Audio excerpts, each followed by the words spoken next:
Merci beaucoup. Alors, effectivement, il m'appartient, en tant que représentant du directeur général de l'enseignement et de la recherche, et son adjoint accessoirement, de commencer quand même, donc on fera peut-être l'économie de ça, des remerciements. Les remerciements, c'est d'usage, et en l'espèce, c'est peut-être un petit peu plus que de l'usage. Pourquoi ? On va commencer par remercier nos hôtes. Je crois qu'effectivement, comme le disait M. Langouat à l'instant, la qualité de l'accueil, du travail et la lourdeur du travail logistique que tout ça a demandé a été vraiment sans faille, sans faute. Et donc un grand merci à nos hôtes, première chose. Un grand merci également aux animateurs, aux témoins. Alors, je n'ai pu faire, moi aussi, moi non plus, que 2 ateliers. Je n'ai pas pu faire tous les ateliers. J'ai préféré respecter la logique des ateliers et donc rester sur l'intégralité de chacun des ateliers. Et j'ai trouvé que le travail des animateurs et des témoins, et également évidemment du conseil d'expertise des experts de l'innovation pédagogique, avec tout le travail préparatoire, la lourdeur du travail de préparation, doit également être salué par l'institution. Et puis, peut-être surtout, remercier l'ensemble des participants. Pourquoi ? Parce que, effectivement, l'intérêt de l'exercice, on pourrait le dire. Alors, pardon, vous aurez vite compris, je crois, dans mes propos, que je suis effectivement dans une responsabilité administrative, mais qu'accessoirement, j'ai un petit vécu d'enseignant. Et donc, c'est non sans un certain plaisir que je suis venu parmi vous, vous écouter et retrouver des problématiques et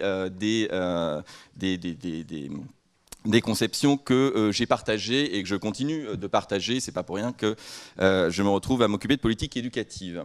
Alors, remercier l'ensemble des participants, pourquoi ? Parce qu'en fait, ces 2 journées ont été un lieu, un moment d'échange entre praticiens. Nous sommes tous, quelque part, enfin vous, peut-être plus que nous, des praticiens. Je crois que ça, c'est un point qui me semble, dans mon opinion, extrêmement important, l'échange et les praticiens. Certes, il y a eu un travail, et ce travail est nécessaire, un travail d'encadrement par l'inspection, il y a un travail d'étayage par la recherche, par le comité qu'on a cité, avec toute la valeur ajoutée des 3 interventions précédemment. Mais le centre, finalement, encore une fois, pardon de prendre encore les métaphores pédagogiques, mais le centre, me semble-t-il, de ces 2 journées, c'était vraiment l'échange.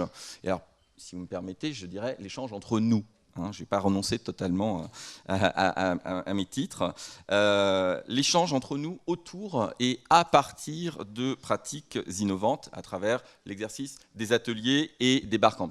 Je le dis d'autant plus sincèrement que, pour être très honnête, quand les équipes de POFE m'ont présenté l'économie générale, je suis en train de chercher Emmanuel et Bruno, l'économie générale de la note, quand je l'ai vu arriver, je n'étais pas franchement convaincu en l'ayant vu ex ante. Ils m'ont convaincu, d'ailleurs, puisque ça s'est tenu, et je le suis totalement désormais par ce que j'ai pu voir.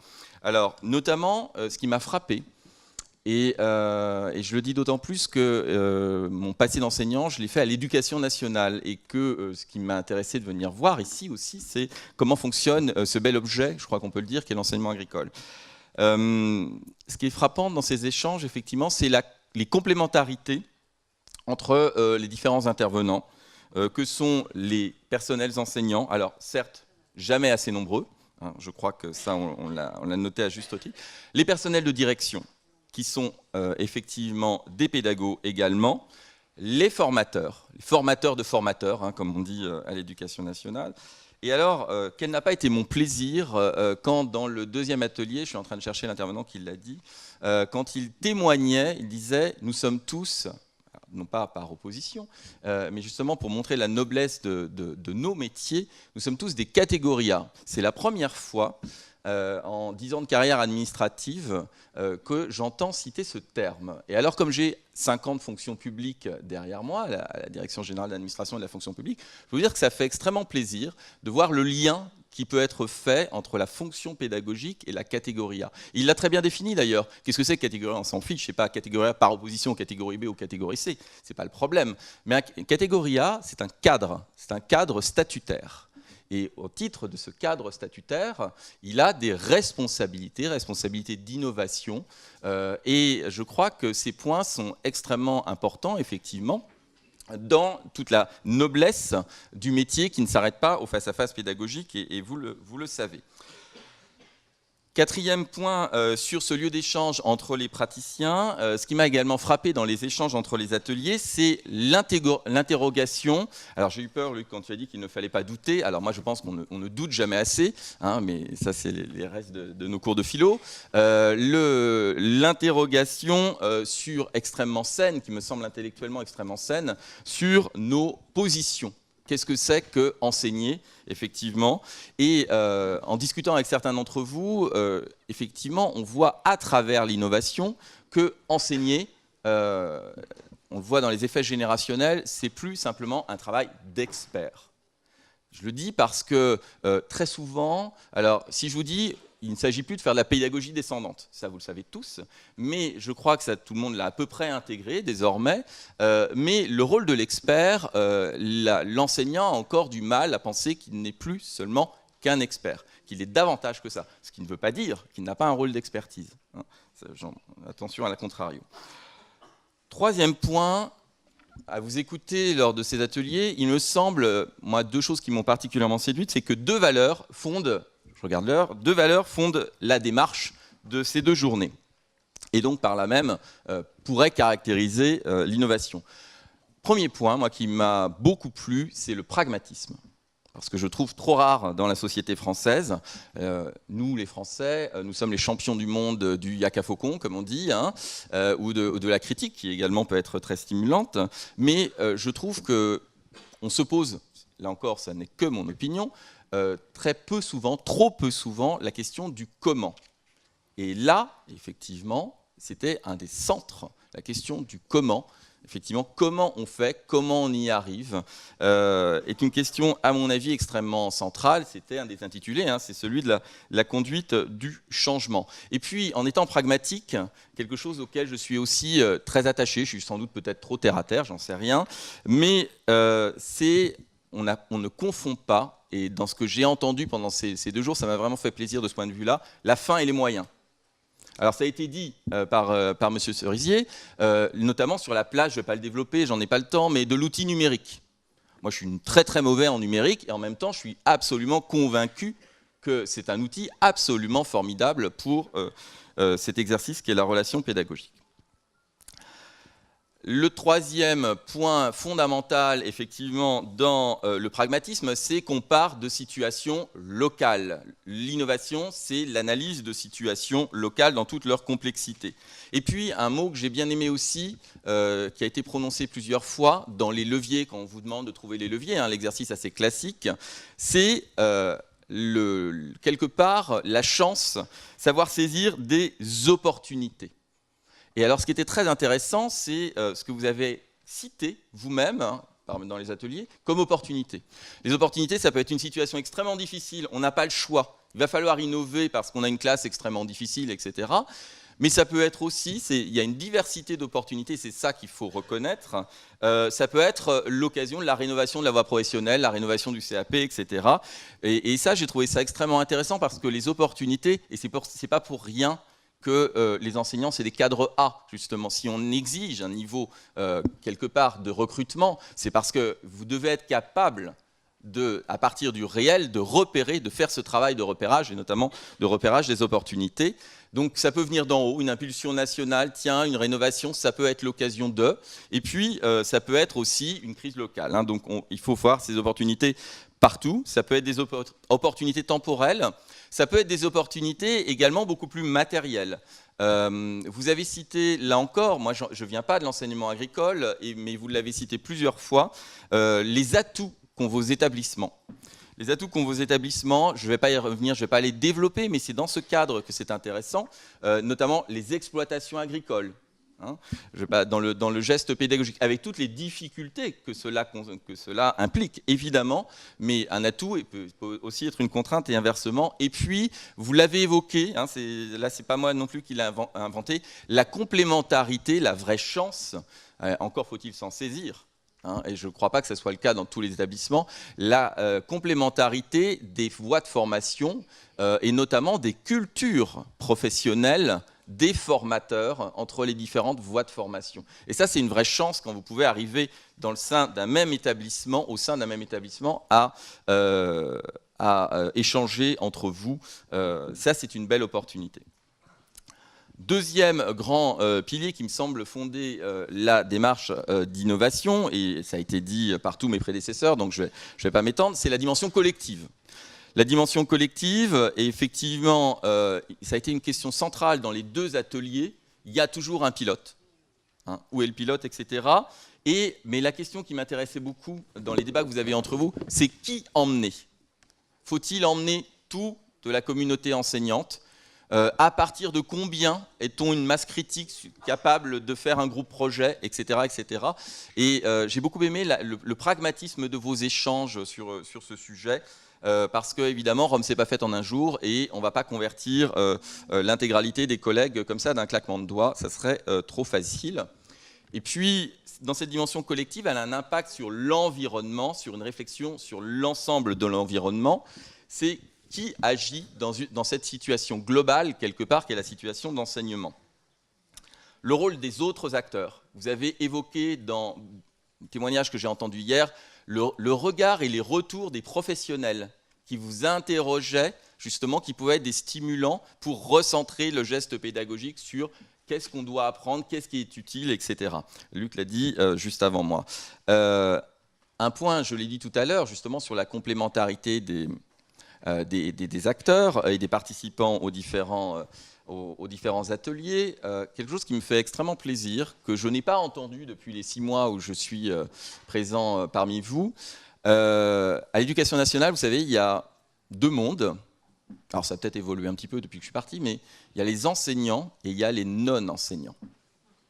Voilà. Je n'ai jamais entendu le mot de non-enseignant dans l'enseignement agricole. Et ça, je trouve que c'est un point extrêmement important, parce que cette césure, d'abord, elle est stupide, puisque effectivement, il n'y a pas les enseignants et les non-enseignants, il y a une communauté éducative qui, au passage, ne se limite pas au personnel. Je le rappelle, vous avez cité aussi l'impact des familles, ramener les familles dans la relation pédagogique, c'est quelque chose d'extrêmement important. 4e, et je vous rassure, avant-dernier point, pourquoi innover? Plus classique. Les enjeux sont évidemment multiples, mais en tant qu'employeur, je suis un petit peu obligé d'en passer par là.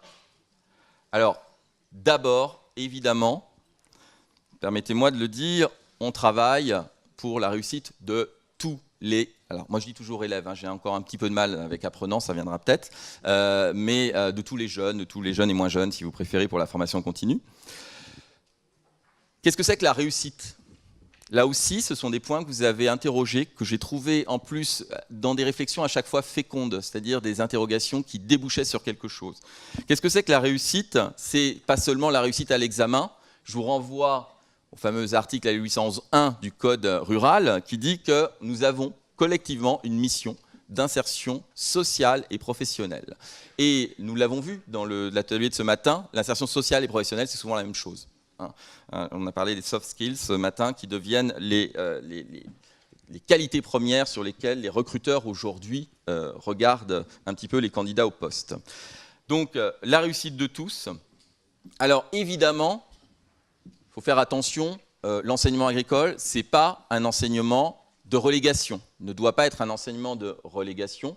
Pour autant, l'enseignement agricole, il a une vraie valeur ajoutée en matière de remédiation. Là aussi, je crois que c'est dans l'ADN de l'enseignement agricole, il ne s'y limite pas, mais on a une vraie force, et l'innovation, on l'a vu dans les intitulés de certains ateliers, effectivement, l'enseignement agricole, le directeur général, j'imagine, je n'y étais pas, mais a dû le dire hier, il fait mieux réussir tout le monde, et notamment les plus fragiles. C'est vrai. Moi, j'ai travaillé avec 2 ministres précédemment de l'Éducation nationale. Je peux vous dire qu'en permanence, ils nous tannent avec l'enseignement agricole en disant « c'est formidable ce qui se passe à l'enseignement agricole si on arrivait à faire pareil à l'Éducation nationale ». Voilà, donc c'est pour ça que je suis venu voir d'ailleurs ce qui s'y passait. Donc on a un système on a un système, me semble-t-il, qui est efficace. Et là, c'est bien de s'envoyer des lauriers, hein, ou se coiffer de lauriers plutôt, mais cette efficacité de notre dispositif, il faut y veiller quotidiennement. Hein, c'est un acquis, mais un acquis ne doit pas être figé. Rien n'est pérenne, rien n'est gagné définitivement. Luc Morer y a fait allusion. Nous, on se bat en interministériel justement pour garder ce très bel objet qu'est l'enseignement agricole. Le ministre, hier, en comité technique ministériel, a dit que l'enseignement agricole était dans l'ADN et qu'il n'était pas transférable et qu'il y tenait. C'était quelque chose, il s'est battu, hein, je ne vais pas vous refaire le discours du DG hier, mais je peux vous dire qu'on s'est battu et on a les mâchoires solides, donc il y a quelques traces peut-être chez nos collègues de la direction du budget, mais pour justement avoir un budget qui au moins ne perd pas, soit traité à parité avec l'éducation nationale. Je ne vous le refais pas, on a dû vous le dire hier. Mais pourquoi je vous parle de ça? Parce qu'il me semble, notamment en travaillant à la DGR, ce qui est intéressant de travailler sur une échelle plus petite, je vais y venir, c'est qu'il ne faut pas séparer la pédagogie de la question des moyens. Il n'y a pas les pédagogues d'un côté et les gestionnaires de l'autre. Je crois que si on fait mieux réussir, c'est justement une utilisation efficace de nos moyens et inversement. Il faut y travailler, j'allais dire, collectivement, là encore, enseignants, si vous me permettez cette mauvaise expression, et non-enseignants, l'ensemble de la communauté éducative.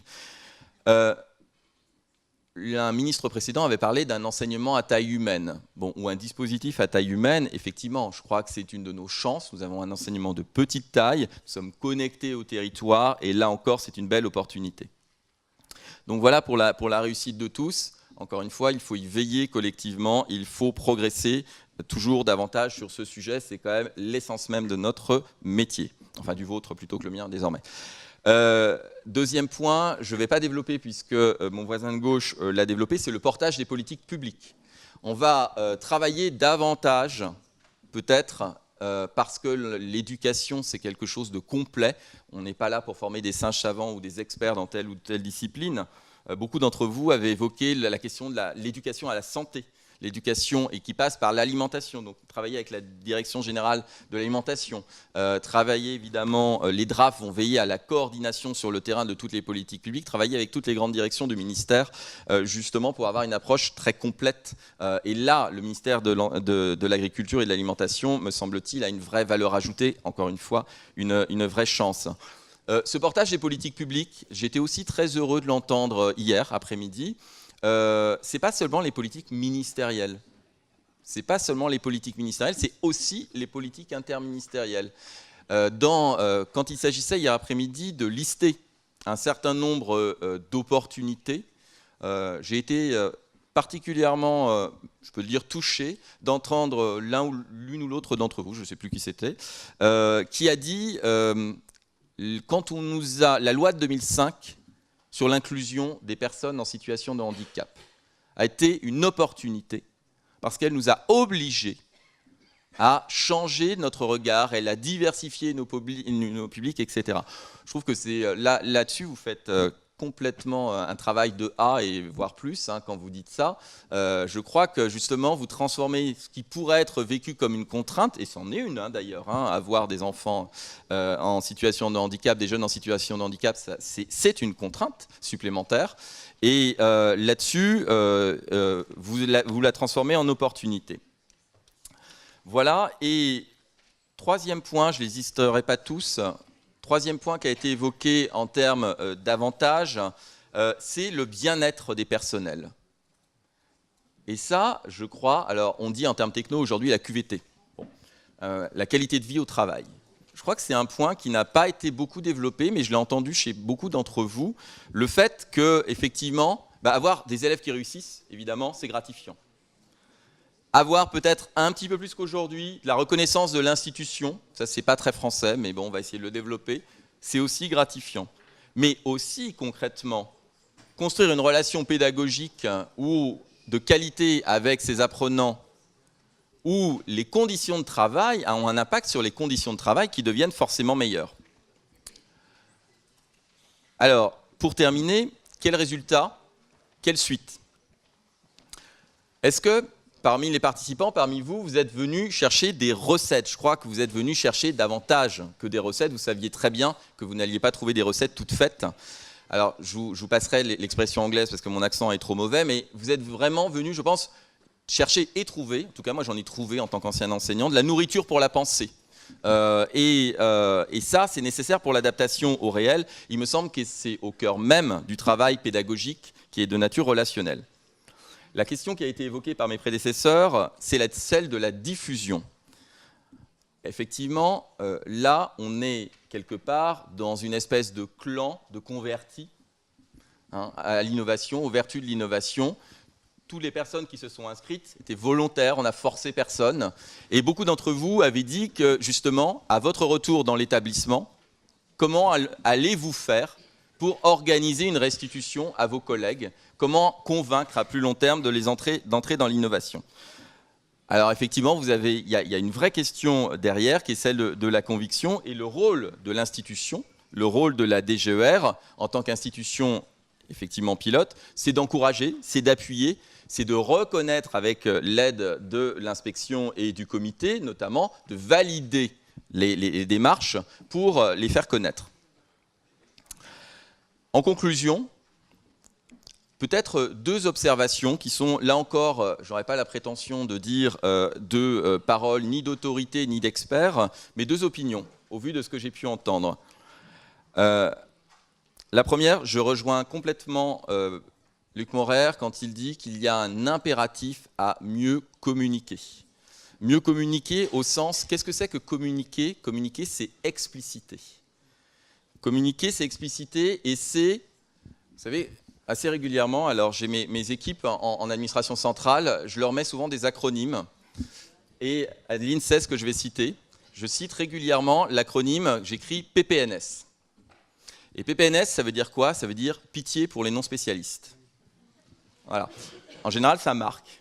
Il y a un vrai travail pédagogique, c'est un peu de la pédagogie de base, hein, mais nous avons une responsabilité, nous sommes effectivement des experts et pas seulement, mais nous avons une responsabilité, et ça aussi, c'est un cadre A qui doit être capable de le faire, mais c'est un travail supplémentaire d'explicitation de notre travail d'expert à des non-experts. Et je ne parle pas seulement des élèves, hein, je parle aussi des collègues pour être capable de convaincre.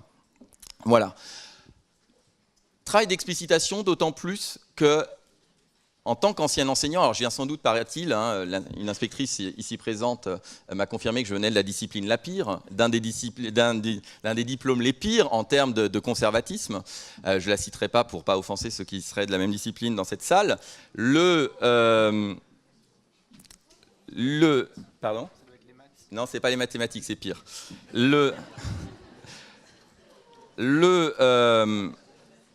J'ai beaucoup apprécié, en tant que non spécialiste, hein, encore une fois, ça fait longtemps que j'ai quitté la pédagogie, le site Pollen, dans la première page, en disant ce qu'est l'innovation et ce qu'elle n'est pas. Et ça, je trouve que c'est important parce que moi, non expert de l'innovation, je peux vous dire que quand vous discutez d'innovation, le terme est très galvaudé par les non spécialistes. Alors, c'est peut-être pas la question aujourd'hui, mais quand vous allez retourner dans vos établissements, et le site Pollen le dit très justement, l'innovation, ce n'est pas synonyme de modernisation, ça n'est pas la même chose, ça ne veut pas dire que ça n'entraîne pas un process de modernisation, ça veut dire que ce n'est pas la même chose. Hein. Et l'innovation, c'est d'abord l'adaptation au réel, me semble-t-il, mais ça a été dit par beaucoup plus savamment que moi, par mes prédécesseurs. Et donc, il faut nous-mêmes, justement, à l'aune de ces deux journées, nourris un petit peu de ces échanges, que nous allions effectivement faire un travail d'explicitation et de toute la valeur ajoutée, et pour nous-mêmes d'ailleurs, hein, j'allais dire, et pour nos élèves, de ce processus d'innovation. Et donc, ça sera la dernière des conclusions, je vous le promets, le souhait que je formule, et je ne peux formuler qu'un souhait, comme j'ai dit au président du comité, puisque ce ne sera peut-être pas moi qui décidera à ce moment-là, mais en tout cas, le souhait de l'institution que je représente, effectivement, c'est que nous continuions à avoir ce temps d'échange. Alors, je ne sais pas si ça sera à échéance de 2 ans, à échéance d'1 an, ça je ne peux pas vous le prédire, ce ne sera pas moi qui décidera. Mais en tout cas, moi, j'œuvrerai pour que nous puissions avoir la reconduction régulière de l'exercice qui a été l'exercice de ces 2 journées. Je vous remercie.